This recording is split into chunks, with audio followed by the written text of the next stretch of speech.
Hello बच्चों, एक बार फिर से आप सभी का केशव कॉमर्स क्लासेस में बहुत बहुत स्वागत है। बच्चों, हम डिस्कस कर रहे थे अपनी मैट्रिक्स की वीडियो, जिसमें हम देख रहे थे कि हमने मैट्रिक्स में 3.1 और 3.2 ऑलमोस्ट खत्म कर ली, लेकिन 3.2 के कुछ क्वेश्चंस बच जाते हैं जो हम आज आगे देख रहे हैं। ठीक है बच्चों, आज इस वीडियो में हम देखेंगे क्वेश्चन नंबर 11 से क्वेश्चन नंबर 14 तक, जो वन बाय वन करके सारे के सारे एक ही कहीं ना कहीं सेम पैटर्न पे है, तो हम सबको एक साथ क्वेश्चंस को आज डील कर लेंगे। देखो क्वेश्चन नंबर 11 क्या बोल रहा है। क्वेश्चन नंबर 11 आपको ये बोल रहा है, इफ x इंटू में मैट्रिक्स दे दिया प्लस y इंटू में मैट्रिक्स दे दिया इज इक्वल्स टू 10/5।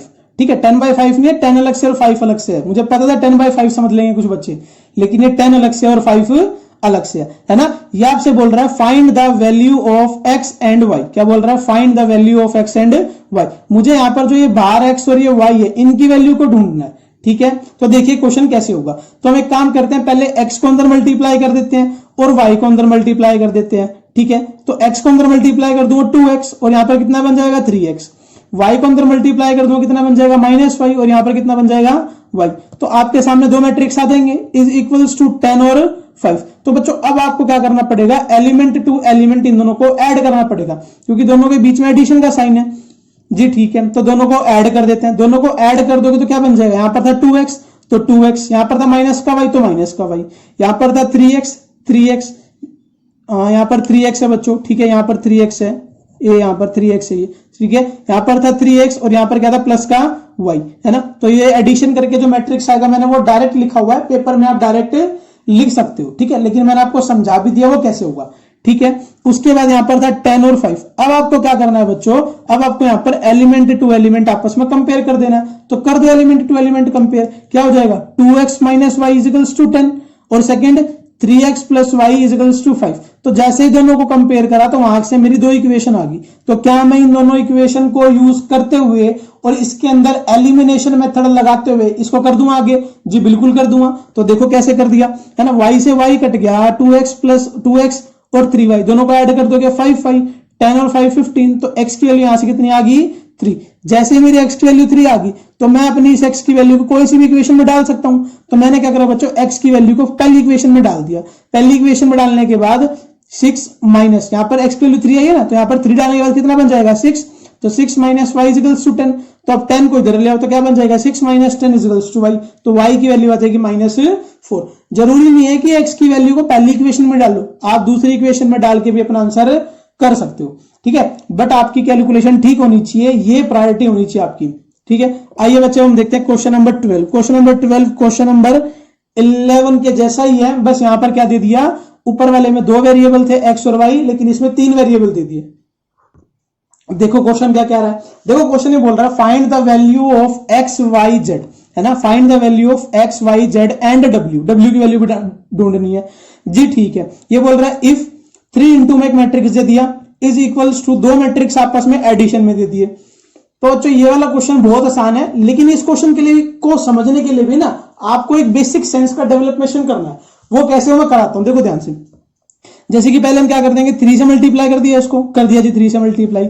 इन दोनों के बीच में कोई मल्टीप्लीकेशन है नहीं कि यहां पर कुछ मल्टीप्लाई हो पहले उसको मल्टीप्लाई करूं, यहां पर कुछ हो पहले उसको मल्टीप्लाई करूं फिर ऐड करूं। तो यहां पर डायरेक्टली एडिशन हो जाएगा। तो x plus 4 6 plus x plus y, x plus y plus 6। मैंने वेरिएबल को आगे लिख लिया ताकि जब मैं क्वेश्चन करूं तो मुझे दिक्कत ना हो, है ना। ऐसे यहां पर -1 प्लस z प्लस w और यहां पर 2w प्लस 3। ठीक है, अब मेरे को एक बात बताओ, जैसे कि मान लो आप यहां पर पहली ये वाली और ये वाली इक्वेशन आपस में बिठा देते हो। मैं यही बेसिक सेंस डेवलपमेंट की बोल रहा हूं कि आपको ये ध्यान रखना है कि मैं किस किस को पहले कंसीडर करूं ताकि मेरी एक वैल्यू निकल जाए, उसके बाद मैं किसको कंसीडर करूं ताकि मेरी बाकी की वैल्यू भी निकल जाए।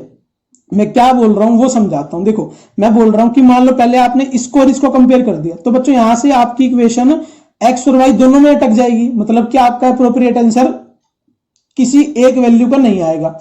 ऐसे ही अगर आप इसको z वाली को और इस वाली को, मतलब कि इसको a21 के एलिमेंट को आपस में कंपेयर कर दोगे तो भी आपका क्या आएगा, तो भी यहां पर आपके दो वेरिएबल के अंदर वैल्यू रह जाएगी। तो हम एक काम करते हैं, पहली ऐसी इक्वेशन को देखते हैं जो डायरेक्टली हमें वैल्यू प्रोवाइड कर रही है। देखो जैसे कि 3x x प्लस 4, तो मैं अगर इन दोनों को कंपेयर कर दूंगा तो x और वेरिएबल खत्म, है ना। तो देखो ध्यान से 3x equals to x plus 4, ये x इधर आ जाएगा 2x, 2x इजिकल्स टू 4, तो x की वैल्यू कितनी आ गई 2। जैसे x की वैल्यू 2 आ गई, मैं आगे देखता हूं, देखो ये w है, सॉरी ये वाला w है और यहां पर भी w है, तो इन दोनों को कंपेयर कर दिया मैंने, है ना। 3w equals to 2w plus 3, तो w 2w इधर आ गया, तो क्या बन गया w इजिकल्स टू 3, तो x और w आ गया।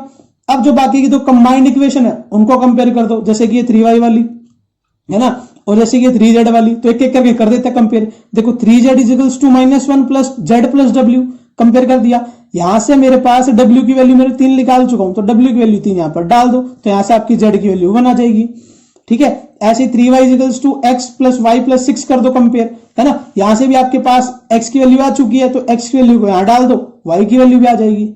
समझ रहे हो कि मैं बेसिक सेंस डेवलपमेंट की किसकी बात कर रहा हूं, कि आपको यहां पर ये चीज देखनी पड़ेगी कि जिस चीज की वैल्यू मुझे डायरेक्ट मिल रही है मैं पहले वो कंपेयर करूं ना, है ना। मैं क्यों अपना दिमाग खराब करूं बाकी की सारी फालतू की चीजें कंपेयर करके। क्लियर। आइए अब हम चलते हैं अपने नेक्स्ट क्वेश्चन की तरफ। देखो नेक्स्ट क्वेश्चन क्या कह रहा है, नेक्स्ट क्वेश्चन को भी डिस्कस कर लेते हैं।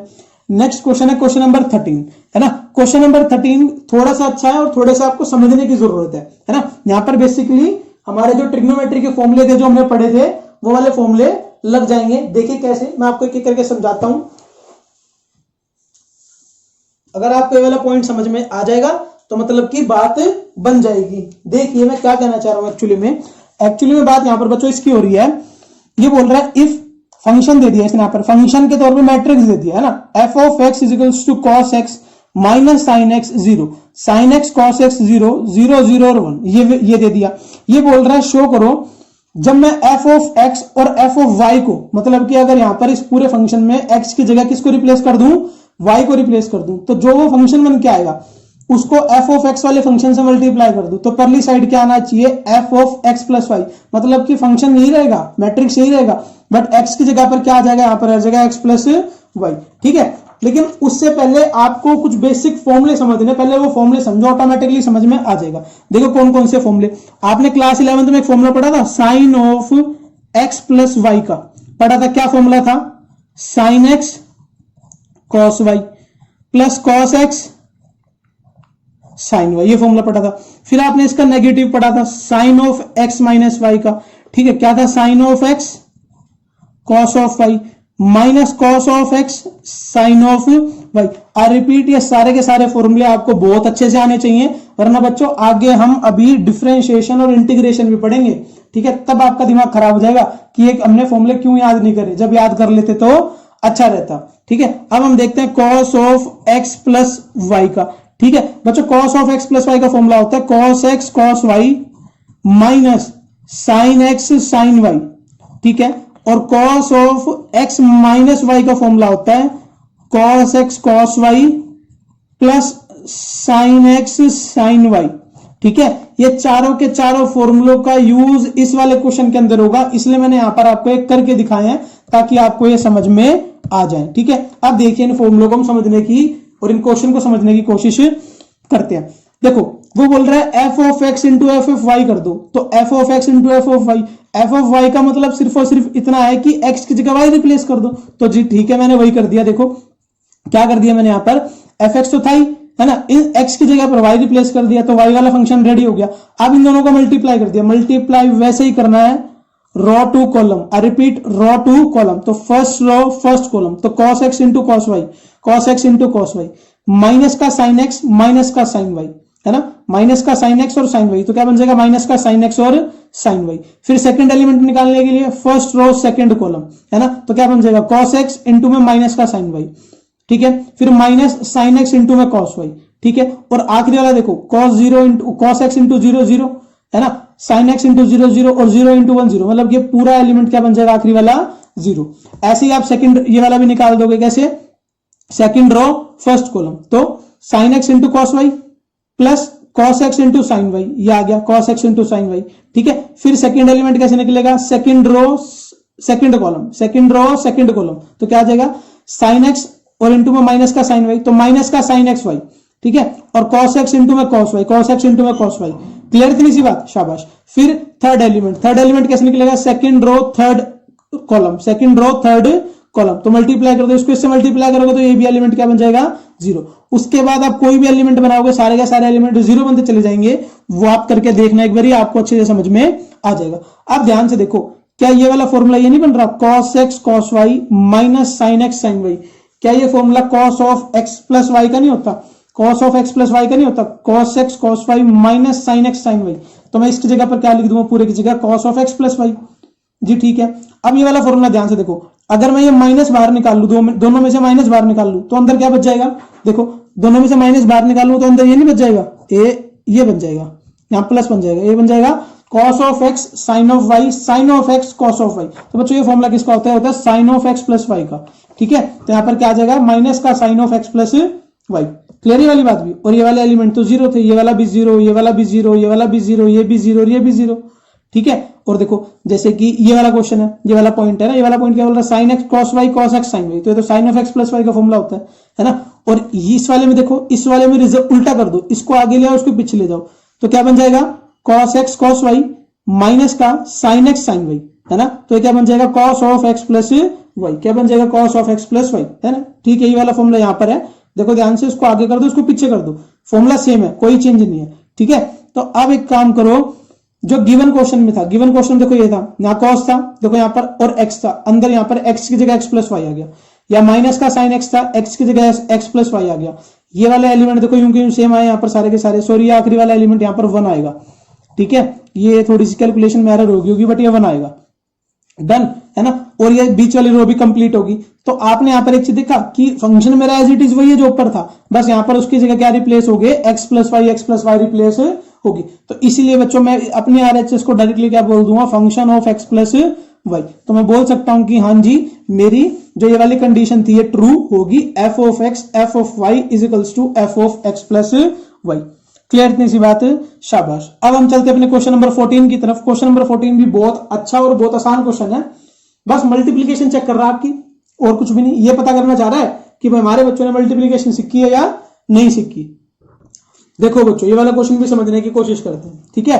ये बोल रहा है फर्स्ट क्वेश्चन में, शो डेट, है ना, इसने 2 मैट्रिक्स दे दिए, इनका मल्टीप्लीकेशन करो, है ना, और इनका मल्टीप्लीकेशन करो, और ये बताओ कि जो मल्टीप्लीकेशन इनका आएगा वो आपस में इक्वल नहीं होगा। देखो जी, कर देते हैं। LHS उठा ली, LHS में क्या दे रखा है, 5 माइनस 1 6 और 7, ठीक है। तो कैसे मल्टीप्लाई करोगे, first row first column, first row second column, second row first column, second row second column. Clear, मेरे 4 के 4 एलिमेंट आ जाएंगे।